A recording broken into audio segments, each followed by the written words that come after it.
We now know more about the aircraft John F. Kennedy Jr. was flying last night. It's a Piper Saratoga. Today, Vielka Atherton met with a pilot of the same kind of aircraft who gave us an up-close look at how the plane works. V? Frank, as we've mentioned all day, John F. Kennedy Jr. has had his pilot's license for 15 months. The pilot I met with today says the kind of aircraft he was operating is a very fast plane that requires a lot of skill to operate.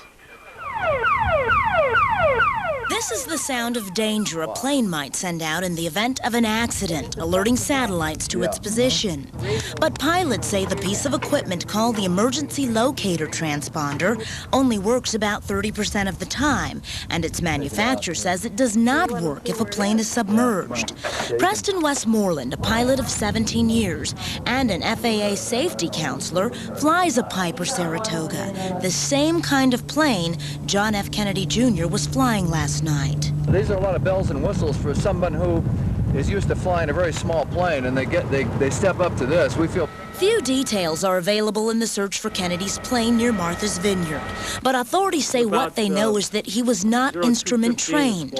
Westmoreland says that has been known to cause problems for pilots in the past. You get what's called spatial disorientation, and basically you don't know which way is up or down. If you don't know how to follow your instruments, and you haven't been instrument trained, you might turn the plane upside down and not even know it.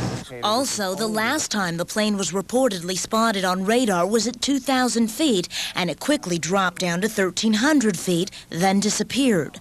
Westmoreland says if Kennedy lost altitude and speed, he believes any problems he might have encountered would have been difficult to overcome.